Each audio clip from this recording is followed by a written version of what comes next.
నరసాపురం మండల విస్తృత స్థాయి సమావేశానికి సభా అధ్యక్షులు, నూతనంగా మండల అధ్యక్షులుగా ఎంపికైనటువంటి మా సోదరుడు ఉంగురాల రమేష్ నాయుడు గారికి, ఉపాధ్యక్షులుగా ఎంపికైనటువంటి మా అన్న వెంకట గారికి, అదేవిధంగా మరో ప్రధాన కార్యదర్శిగా ఎంపికైనటువంటి ఒడుగు సత్యనారాయణ గారికి హృదయపూర్వక శుభాకాంక్షలు, అభినందనలు తెలియజేస్తూ, అలాగే ఈనాటి ముఖ్య అతిథి మనందరి ప్రియతమ నాయకులు పార్టీ జిల్లా అధ్యక్షులు పెద్దల ముదునూరు ప్రసాదరాజు గారికి, అదేవిధంగా పాలక మండలి సభ్యులు పెద్దల పీడి రాజు గారికి, వేదిక మీద ఉన్నటువంటి వివిధ హోదాల్లో ఉన్నటువంటి పెద్దలందరికీ కూడా హృదయపూర్వకంగా అభినందనలు తెలియజేస్తా ఉన్నాను.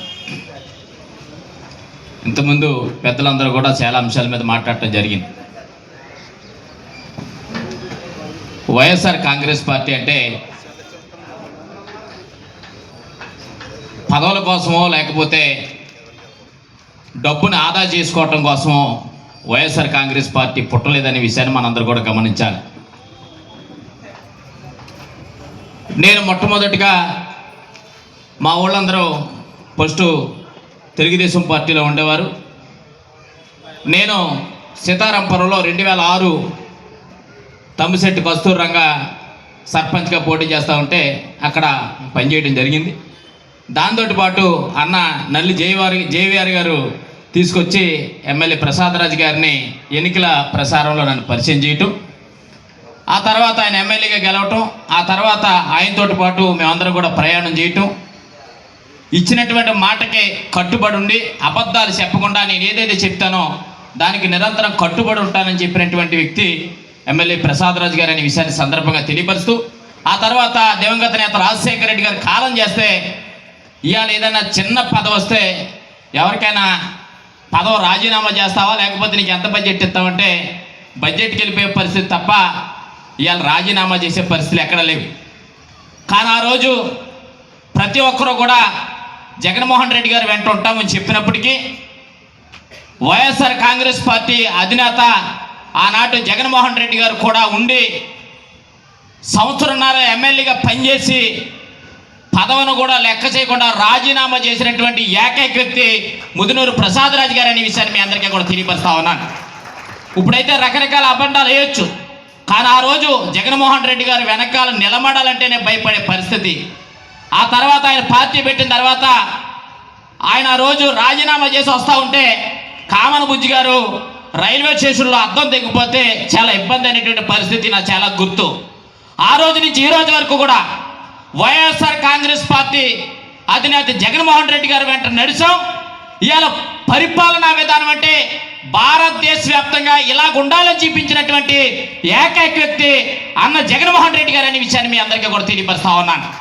ప్రతి కార్యకర్తకు ఆవేదన ఉంటుంది. ఎందుకంటే ఈ రోజునటువంటి కూటమి పాలన అయితే ఎవరికైనా ఒక రేషన్ కార్డు కావాలన్నా, లేకపోతే ఒక పెన్షన్ కావాలన్నా, లేకపోతే ఒక సర్టిఫికెట్ కావాలన్నా ఎవరి దగ్గరికి వెళ్ళాలంటే జనసేన పార్టీ నాయకుల దగ్గరకో, లేకపోతే అక్కడ బీజేపీ నాయకుల దగ్గరకో, లేకపోతే తెలుగుదేశం పార్టీలో పనిచేసే నాయకుల దగ్గరికి వెళ్ళాలి. కానీ జగన్మోహన్ రెడ్డి గారు అధికారంకి వచ్చిన తర్వాత ఒకటే చెప్పాడు, కులం లేదు, మతం లేదు, పార్టీ లేదు, ఎవరైతే అర్హత ఉందో అర్హత ఉన్నటువంటి ప్రతి ఒక్క వ్యక్తికి మనం ఇచ్చే సంక్షేమ పథకాలు అందించాలని చెప్పినటువంటి ఏకైక వ్యక్తి అన్న జగన్మోహన్ రెడ్డి గారు అనే విషయాన్ని మీ అందరికీ తెలియపరుస్తా ఉన్నాను. ఈ సందర్భంగా జగన్మోహన్ రెడ్డి గారికి నాకు జరిగినటువంటి సంభాషణ ఒక్క సెకండ్ చెప్తాను.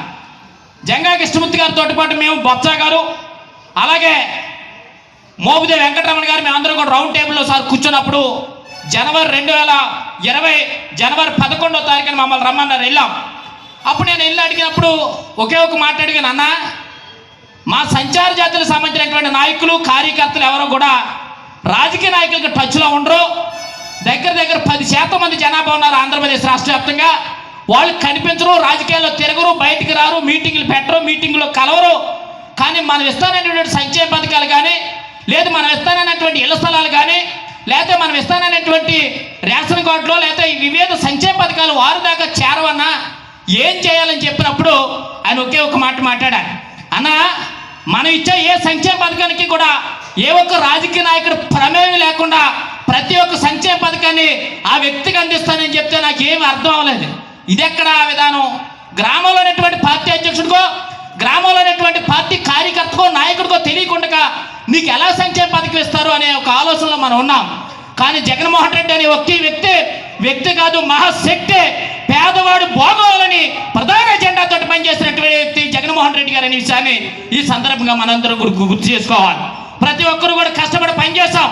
మన ప్రాంతంలో ఎవరైతే అర్హత ఉన్నటువంటి వ్యక్తి ఉన్నారో, ఎవరికైతే ఇల్లు స్థలం లేదో, ఎవరికైతే అర్హత ఉండి వారు సంక్షేమ పథకాలు పొందలేకపోతా ఉన్నారో వారందరికీ కూడా సంక్షేమ పాలన తీసుకొచ్చినటువంటి వ్యక్తి అన్న జగన్మోహన్ రెడ్డి గారు అనే విషయాన్ని ప్రతి ఒక్క కార్యకర్త కూడా గమనించాలి.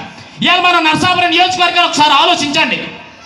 చరిత్రలో ఎప్పుడైనా ఇలా గవర్నమెంట్ ఏదైతే హాస్పిటల్ చూసినట్లయితే ఇలా 100 పడకల హాస్పిటల్గా తీర్చిదిద్దినటువంటి చరిత్ర. ఇవాళ మీరు చూడండి, ఇవాళ నైట్ తెల్లవారులు కూడా వైద్యం చేస్తామనే పరిస్థితి. ప్రతి ఒక్కరూ కూడా ఇలా 100 మంది ఇలా వచ్చి రోగులు అందులో చికిత్స పొందితే ఇబ్బందులు ఎక్కువ ఉన్నటువంటి పరిస్థితి ఇవాళ మన ఎదురుగుండగా కనిపిస్తూ ఉంది. ఏదైతే గవర్నమెంట్ సంబంధించినటువంటి పార్క్ మీరు చూడండి, ఇదంతా కూడా ఎదురు చెట్లతోటి మొలిచి చాలా చిరాకుగా ఉండే పరిస్థితి. ఇవాళ 100-200 మంది వచ్చి ఇవాళ ప్రేక్షకులందరూ కూడా దాని అంటే పర్యటన చేస్తూ ఉన్నాడు. కానీ ఈ రోజు వరకు కూడా మున్సిపాలిటీ అధికారులు కానీ, ఈ సంవత్సర కాలంలో ఈ నియోజకవర్గ ఎమ్మెల్యే కానీ అలాంటి వాటి మీద ఎక్కడా కూడా దృష్టి పెట్టినటువంటి చరిత్ర లేదనే విషయాన్ని ఈ సందర్భంగా తెలియపరుస్తా ఉన్నాను. అంతేకాదు ప్రసాద్ రాజు గారి ఆశీస్సులతో ఇలా బస్ స్టాండ్ చూడండి, ఇలా కార్పొరేట్ వ్యవస్థకు ధీటుగా ఇలా ప్రభుత్వ పాఠశాల తీసుకొచ్చినటువంటి ఏకైక వ్యక్తి అన్న జగన్మోహన్ రెడ్డి గారు కాదనే విషయాన్ని మీ సందర్భంగా తెలియపరుస్తా ఉన్నాను. ఇవాళ చంద్రబాబు నాయుడు గతంలో మరి ఇంగ్లీష్ నుంచి తీసుకొస్తే పేదవాడు డాక్టర్లుగా, ఇంజనీర్లుగా, ప్రొఫెసర్లు కావాలి, ఐఏఎస్ అవ్వాలి, లక్షలాది రూపాయలు కట్టలేకపోతా ఉన్నారనే ఒక గొప్ప ఆలోచనతోటి జగన్మోహన్ రెడ్డి గారు ఆ రోజు ఇంగ్లీష్ నుంచి తీసుకొస్తే